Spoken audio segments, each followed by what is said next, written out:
Rated M for mature.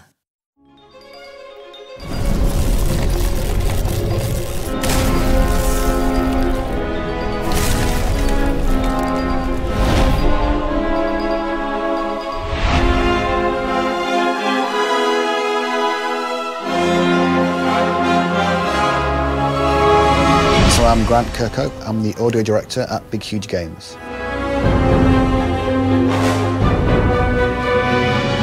I'm the audio vision holder, which is a very American phrase. We don't say things like that in England. I'm the guy that kind of has to have the overview of how I think the game should sound in its entirety, which that involves everything, from voiceover to sound effects to music to the whole thing. I kind of come up with that general scope.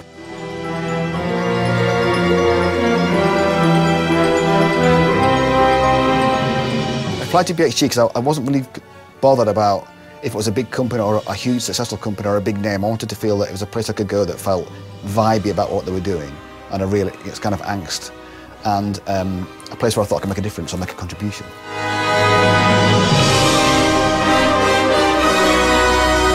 My career to date has been, I've had quite a lot of broad appeal games like Banjo-Kazooie and Donkey Kong and those kind of games. But I've never had to write anything musically, certainly, on the scope of this game. You know, it's a very overblown, gigantic world, and I have to make sure that the music and the sound effects match up to that.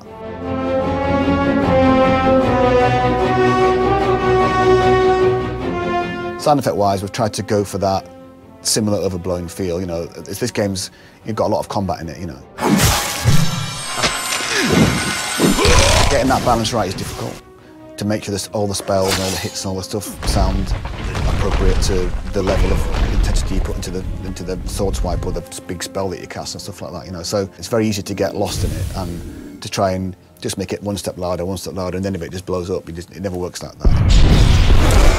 A bad sound design can murder a game, absolutely kill it. If you've got a repetitive noise, like a footstep or something like that, that is absolutely awful, it will drive people mad, and they won't want to play it for that reason. It's a really kind of juggling act to try and get a sound that is obtrusive enough that it's all right, but not too obtrusive that it gets on your nerves, all that kind of stuff, that kind of mixing of it all and playing with it and turning it up and down, and it's all about attention to detail and taking little small increments and little steps to build up this kind of big soundscape that works.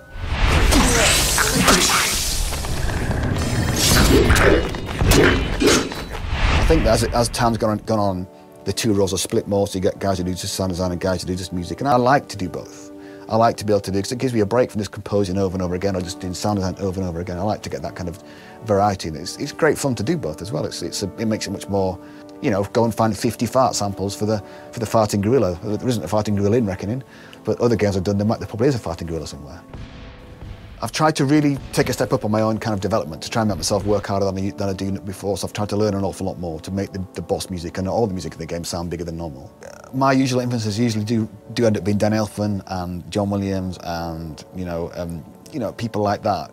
That's the kind of people that I aspire to. And I'll probably lean more towards John Williams at the moment. I think John Williams can be easily overlooked because people think, oh, he writes those tunes like E.T. and all that kind of stuff, But if you listen to his music for his fight sequences or anything else, it's tremendous. It's massively chromatic. It's very complicated. It's all over the place. It's not easy to keep up with what he's doing because he's so good at that. But when it comes to the big tune, he's right on the money with it, So I have tried in my own small way to do something like that, and I'd like to think that it sounds a bit different to other people's games. I've tried to be different with our game. It's very dark, there's lots of big sequences that are just complete minor chord after minor chord after minor chord. It doesn't change. There's very little major chordness in a lot of the levels. In one of the particular regions, it's just major chords strung together, major triads, and that's just to make it sound different.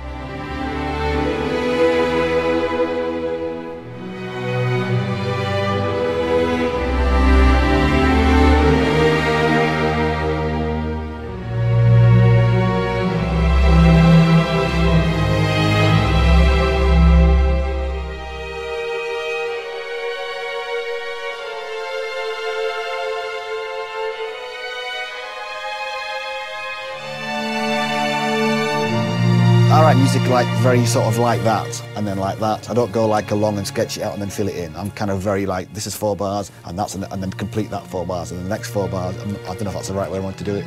It might be, I don't know. Every composer's probably going, oh my God, he's terrible.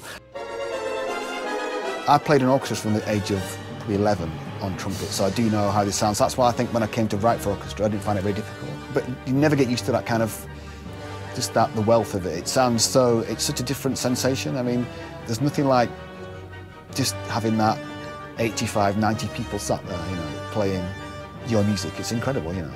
I mean, this time, I use like 2 euphoniums extra, 3 trombones, bass trombone, tuba, 3 trumpets, 6 French horns, triple woodwinds, double strings, massive, you know, I just really went for the numbers of people, and you know, you get such a massive, thick sound doing that.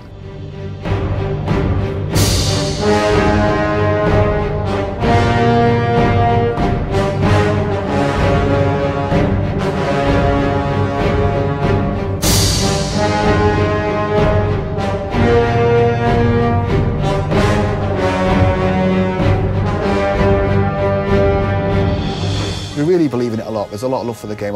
Everybody here is all, you know, dedicated to try and make it as best as we can. There's no shortcuts. We're trying to just do it all, you know. And we're gonna live and die by it, and that's the way it should be. You know, there's no hedging your bets here. It's absolutely, it's all or nothing. We're trying to marry it all together in this big, fantastic package, and I really think we've done it, you know.